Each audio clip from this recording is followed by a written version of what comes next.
morning, students. So today we will continue with our job description. In my last class I have explained you about the meaning of job description. Remember, it is a product of job analysis, that after doing job analysis, job description and job specification are being prepared, right? And what does the job descriptions shows? It shows what a job entails, what an employee needs to do in that job. The detailed study is being done in job description about that particular job. Okay, so let's move. Today we will move on to the relevance of job description. Relevance, we can say it as importance also. That means what are the importance of doing this job. So another term is relevance of job description. So today we will understand that why job description is being prepared in an organization. What is the importance of doing this job description? Okay, so from the definition only we have come to know that it is a very important document because it contains all the detailed study, all the minor details about that job. So we can make out certain importance from this, right? What we can say is that it helps in identifying the correct candidate while recruiting them. Okay, it helps in identifying candidate.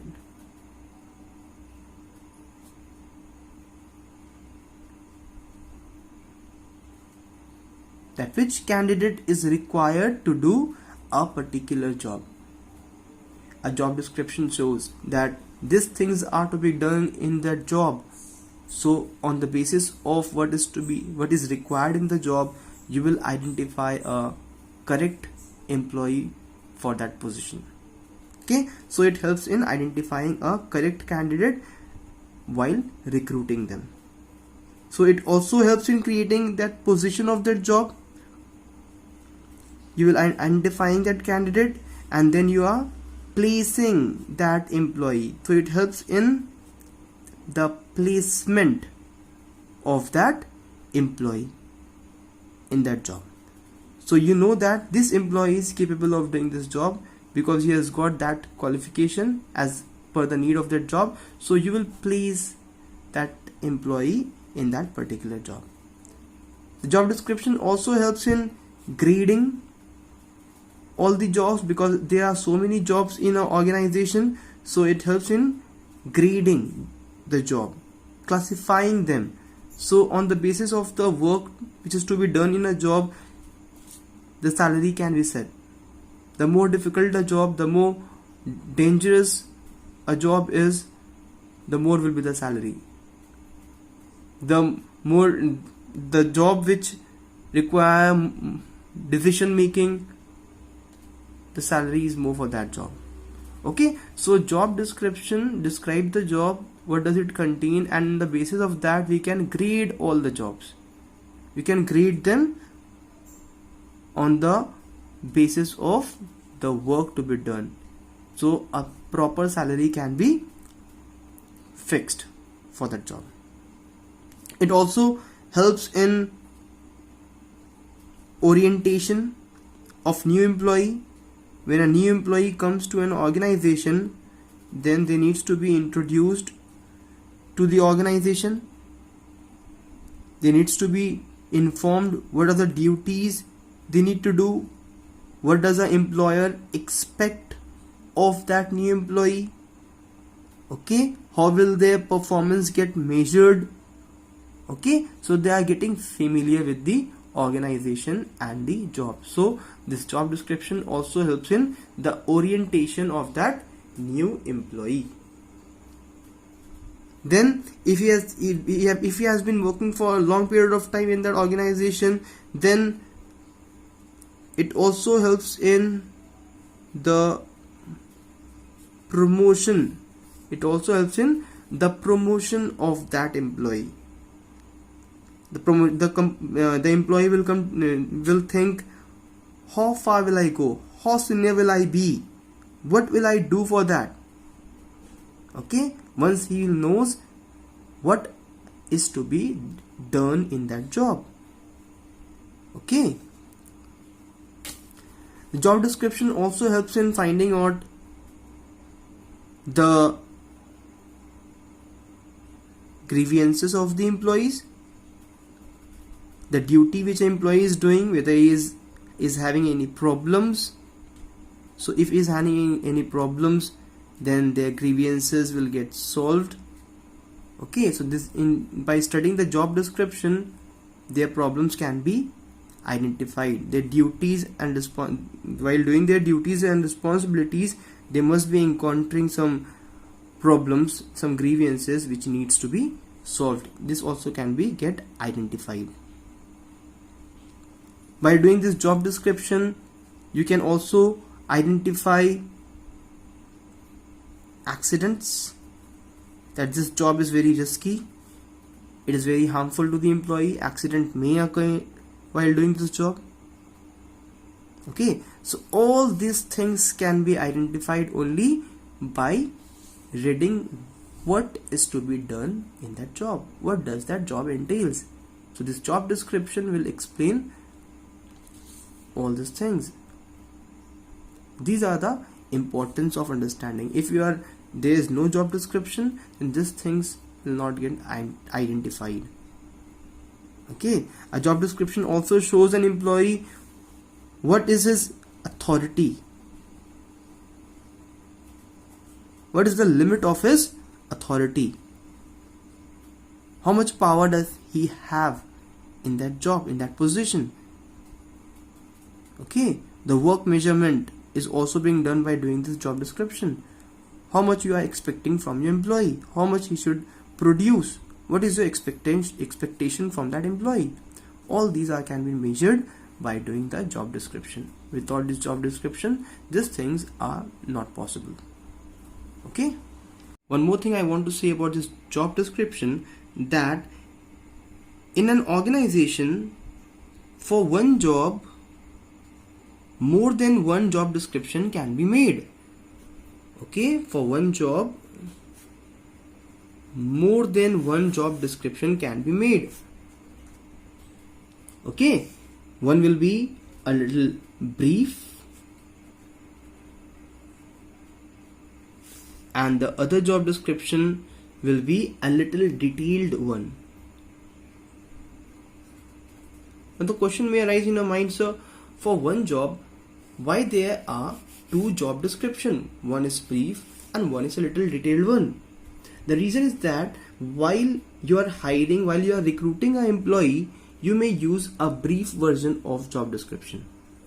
Okay, just a brief version will be required to hire that employee, to recruit that employee, that this job requires these things are to be done in this job. We require you to perform this kind of duties, by showing them that you are recruiting them. But once an employee enters the organization, the job is not static, right? It is dynamic, it keeps on changing. So a detailed version of that job is also being made so that he may get proper training in that job and to evaluate his performance also, that how does an employee is performing in his job. Okay, so a brief version of job description is being prepared to hire that employee, and a detailed version of job description is being prepared to train them and to evaluate their performance. Okay, to train that employee and to evaluate his or her performance. That is why the two versions of job description are being made. So job description is not static. That means once you have made the job description of that job, it will never change. No, it is not like that. A job is dynamic. So a job description can quickly become outdated after some time. Okay, so it is necessary to make a job description as accurate as possible. As accurate you can make a description about a job, it should be done in that way.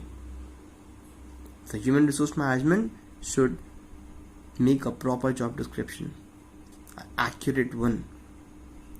Okay, and once a job description is being prepared, it should be periodically reviewed. That if any changes are required, it should be updated immediately. Okay, if any condition in the organization is changing, because the environment is ever changing, so the method of working may also change. What you are doing in a job now may not be the same tomorrow. It may change. So the job description needs to be updated accordingly.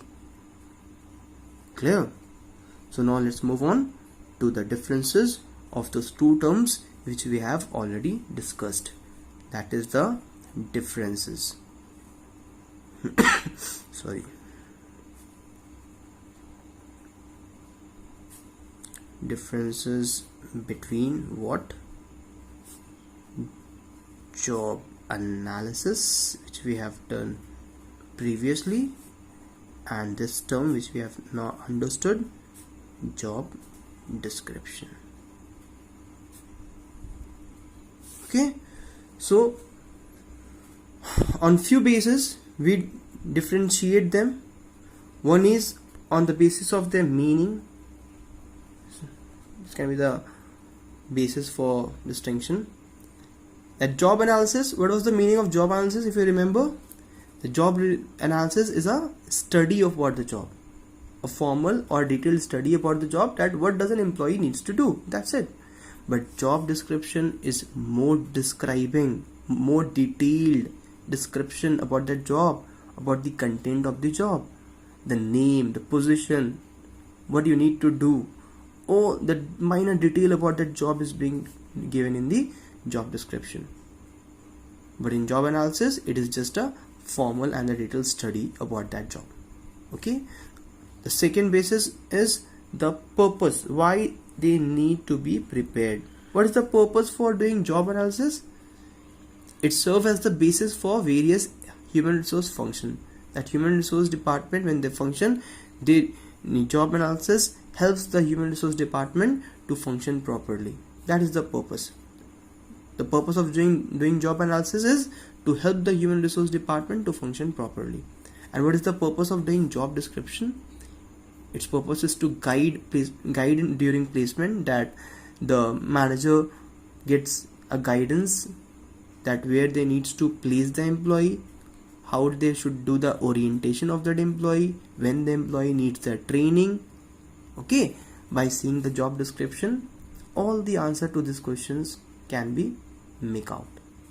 So this is the purpose of doing job description, that it helps in the recruitment of an employee, the training of that employee.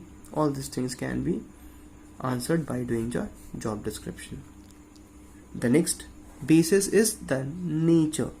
What is the nature? Job analysis is a process, that it requires a process to complete a job analysis. And job description, it is just a statement written about the detail of that job. And the fourth differences of these two terms, that is the sequence when it is done. So we know that job analysis is done before job description, because only after doing job analysis, job description and job specification can be done. So job analysis is done before job description, and job description is prepared after doing job analysis. So these are the four differences of these two terms, job analysis and job description. I hope it is clear. Okay.